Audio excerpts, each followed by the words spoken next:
morning students. Prose 1, Sea Turtle, Section 1. Most of us have seen a tortoise in a zoo or a reptile park. நம்மில் பல பேர் ஆமைகளை ஜூலையும் reptile park ஊர்வன இருக்கக்கூடிய பார்க்லையும் பார்த்திருப்போம். However, not many would have seen its marine relative, this sea turtle. நம்மள பல பேர் கடல்ல வாழக்கூடிய ஆமையை பார்த்திருக்க மாட்டோம். மெரைன் அப்படின்னா கடல் சார்ந்த. This is not surprising since these reptiles spend almost their entire life in the sea. இது ஆச்சரியப்படுவதற்கு ஒன்றுமில்லை. சர்ப்ரைசிங்னா ஆச்சரியப்படுவதற்கு ஒன்றுமில்லை. இந்த ரெப்டைல்ஸ் தன்னுடைய வாழ்நாள் முழுவதும் கடல்ல தான் வாழ்கின்றன. There are 7 species of marine or sea turtles in the world. வேர்ல்டுல 7 விதமான கடல் ஆமைகள் உள்ளன. ஸ்பீஷிஸ் அப்படின்னா இனம். Of them, 5 are found in India's coastal waters. அந்த 7 விதமான கடல் ஆமைகளில் இந்தியாவின் கடலோர பகுதிகளில் 5 விதமான ஆமைகள் காணப்படுகின்றன. கோஸ்டல் அப்படின்னா கடலோரம். The olive ridley, the hawksbill, the green sea turtle, the loggerhead and the leatherback. Compared to most tortoises, sea turtles are huge. Sea turtles எப்படி இருக்கும்னா நிலத்தில் வாழக்கூடிய ஆமைகளோட ரொம்ப பெரியதாக இருக்கும். Huge அப்படின்னா பெரியதாக இருக்கும். Even the smallest species, the olive ridley, weighs up to 35 kilograms when fully grown. இருக்கிறதுலேயே சிறியதாக இருக்கக்கூடிய இந்த ஆலிவ் ரிட்லி அப்படின்ற கடலாமையானது 35 கிலோகிராம் இருக்கும். அது முழுவதுமாக வளர்ச்சி அடைகிறப்ப அதனுடைய வெயிட் 35 கிலோகிராம் இருக்கும். The largest of them all, the leatherback, grows to a length of 2.2 meter and each could weight as much as 700 kilogram. இருக்கிறதுலே பெரிய லார்ஜஸ்ட் அப்படின்னா மிகப்பெரிய ஆமையான லெதர் பேக் அது முழுவதும் வளர்ச்சி அடைகிறப்ப 2.2 மீட்டர் நீளம் இருக்கும். அதனுடைய வெயிட் 700 கிலோகிராம் இருக்கும். Sea turtles live their life entirely in the oceans. கடல் ஆமைகள் தன்னுடைய வாழ்நாள் முழுவதும் கடல்ல தான் வாழக்கூடியது. ஓஷன்ஸ் அப்படின்னா பெருங்கடல். But they still have a connection with land. ஆனாலும் அது நிலப்பகுதியோட தொடர்பு வைத்துள்ளது. எப்படி அப்படின்னா they must come ashore to lay eggs. அஷோர்னா கரையோரம். எதுக்காக வருதுன்னா லே எக்ஸ். லேனா முட்டையிடுவதற்காக வருகின்றன. Today 4 of the sea turtle species mentioned above have become extremely rare in India. இப்ப மேல 7 விதமான கடலாமைகள் பார்த்தோம். அதுல 4 விதமான கடலாமைகள் இந்திய கரையோரத்தில் காண்பதற்கு அரிதாக உள்ளன. The olive ridleys, however, are still commonly seen nesting on sandy beaches all along our coast. இந்த ஆலிவ் ரிட்லி அப்படின்ற கடலாமை இப்ப இந்தியாவினுடைய நிலப்பகுதியில் காணப்படுகின்றன. அது தன்னுடைய முட்டையிடுவதற்காக இந்திய கடலோரத்துக்கு வருகின்றது.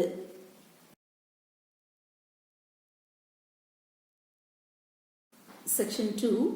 Between the months of January and March, female olive ridleys come ashore at night to lay their eggs.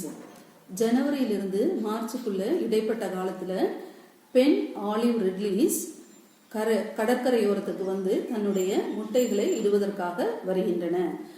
This is quite a problem for them as a turtle's front flippers enable it to swim gracefully and effortlessly but are not very useful for moving on land.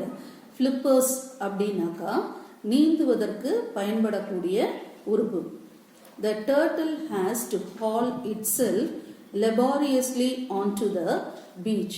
The turtles ஹால்னா இழுத்து செல்லுதல், லெபாரியஸ்லினா உழைப்புடன் ரொம்ப கஷ்டப்பட்டு தான் அது என்ன பண்ணுது, நிலப்பகுதிக்கு வருகின்றன. Then it chooses a spot well away from the high tide line. Here it scoops out a nest cavity 45 cm deep into which it lays about 100 eggs. அது என்ன பண்ணுது, மேடான பகுதிக்கு வந்து 45 சென்டிமீட்டர் ஆழமுள்ள ஒரு குழியை தோண்டி அதில் என்ன பண்ணுது, ஏறக்குறைய 100 முட்டைகளை இடுகின்றன. Each egg is in the shape and size of a tennis ball. அதனுடைய ஒவ்வொரு முட்டைகளும் டென்னிஸ் பால் சைஸ்ல இருக்கும். Once all the eggs are laid, the turtle fills in the cavity.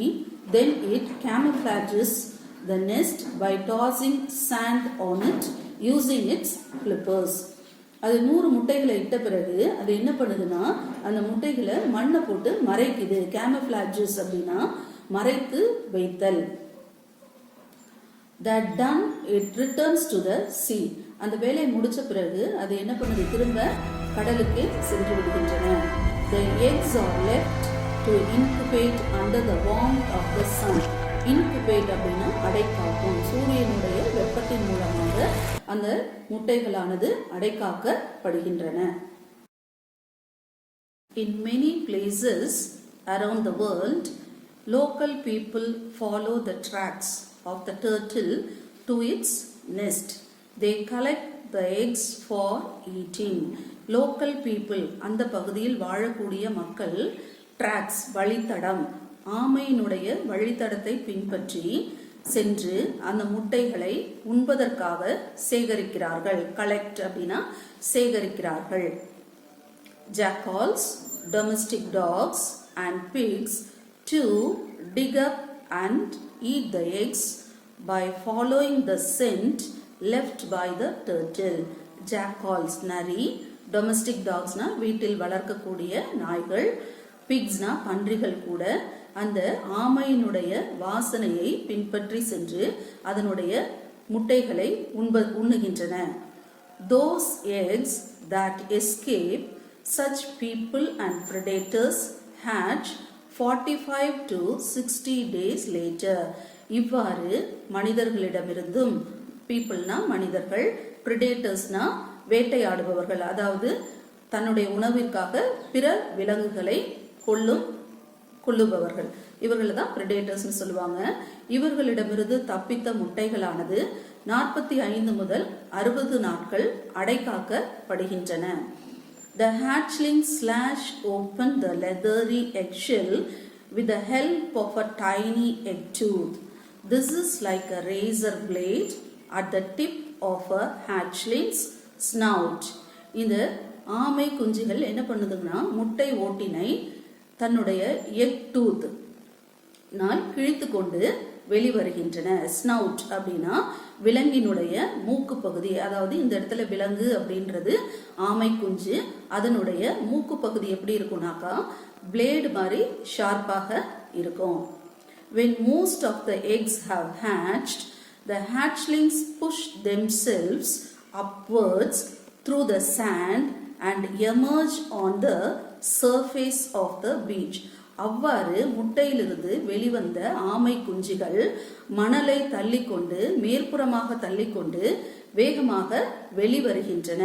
Emerge அப்படின்னா வெளிவருதல். From here they make a hurried dash to the sea. அதன் பிறகு அந்த ஆமை குஞ்சுகளானது கடலை நோக்கி விரைவாக செல்கின்றன.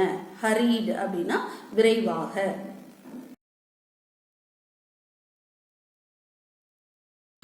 Many of these tiny hatchlings, which weigh less than 20 grams each, will not reach the sea. இதில் பெரும்பாலான ஆமை குஞ்சுகள் 20 கிராமுக்கும் குறைவாக எடை உள்ளதால் அந்த ஆமை குஞ்சுகளால் கடலை சென்று அடைய முடிவதில்லை. They will fall prey to crabs or birds even before they reach the water. அவை கடலுக்கு சென்று அடைவதற்கு முன்பாகவே கிராப்ஸ் நண்டுகளாலும் பேர்ட்ஸ் பறவைகளாலும் உண்ணப்படுகின்றன. Most of these that do make it into the water will also be eaten by many predators in the sea within the few days of their lives. பல ஆமை குஞ்சுகள் கடலில் வாழக்கூடிய விலங்குகளுக்கு இரையாகின்றன. In fact, scientists estimate that only 1 in every 1,000 hatchlings becomes an adult.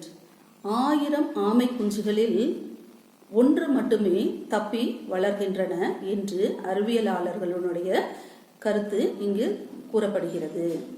It is perhaps to ensure that enough hatchlings survive to keep the species going that sea turtles lay so many eggs. இதனால்தான் கடல் ஆமைகள் பல முட்டைகளை இடுகின்றன. Survive அப்படின்னா தொடர்ந்து வாழ்வது. After many years of swimming in the open ocean, the female hatchlings that have become adults return to the same beach where they were born. பல வருடங்களாக தொடர்ந்து நீந்தி கொண்டிருந்த கடல் ஆமைகள் திரும்ப தாங்கள் பிறந்த இடத்திற்கே வருகின்றன. They come there to lay their own eggs. அவைகள் அங்கு தங்களுடைய முட்டைகளை இடுவதற்காக வருகின்றன. How they manage to find the place after so many years in the sea is one of the many mysteries of these fascinating reptiles. பல ஆண்டுகளாக கடலில் வாழ்ந்த ஆமைகளானது எவ்வாறு தாங்கள் பிறந்த இடத்திற்கே மறுபடியும் வருகின்றன என்பது புரியாத புதிராகவே உள்ளது. மிஸ்ட்ரீஸ், புரியாத புதிர். Sea turtles are among the many wonderful creatures we share this planet with. உலக அதிசயமான உயிரினங்களில் கடல் ஆமைகளும் ஒன்று. They have survived natural dangers for millions of years. பல மில்லியன் ஆண்டுகளாக கடல் ஆமைகளானது பல சோதனைகளை கடந்து வாழ்கின்றன. But sadly, human activities during the last few decades have put them in grave danger. கடந்த 10 ஆண்டுகளாக மனிதனுடைய செயல்பாடுகளானது கடல் ஆமைகளை அழிவுக்கு கொண்டு செல்கின்றன. Decades அப்படின்னா 10 ஆண்டுகள். There are many factors that threaten their survival. பல காரணிகள் ஆமைகளை பயமுறுத்துகின்றன. Factors அப்படின்னா காரணிகள், threatens அப்படின்னா பயமுறுத்துகின்றது. People hunt them for their meat or collect their eggs. மக்கள் தங்களுடைய உணவிற்காக ஆமையினுடைய முட்டையினையும் இறைச்சியையும் வேட்டையாடுகிறார்கள். Sometimes they are accidentally trapped in the nest of motorboats. சில நேரங்களில் ஆமைகளானது கடலில் இருக்க மோட்டார் போட்டில் சிக்கி இறக்கின்றன. Problems like pollution, dumping of plastics into ocean and construction activities on nesting beaches also hurt their survival. கடல் மாசுபடுதல் மூலமாகவும் கடல் ஆமைகள் பாதிக்கப்படுகின்றன. கடலில் நிறைய பிளாஸ்டிக் பொருட்களை கொட்டுவதாலும் கடலில் நிறைய கட்டுமானங்கள் நடைபெறுவதாலும் கடல் ஆமைகளுடைய வாழ்க்கையானது பாதிக்கப்படுகிறது. Only by systematically tackling these problems and removing these threats can we ensure that sea turtles will continue to exist in the years to come. இந்த பிரச்சனைக்கு தீர்வு காண்பதன் மூலமாக கடல் ஆமைகளை பல ஆண்டுகள் வாழ வைக்க நம்மால் வழி செய்ய முடியும்.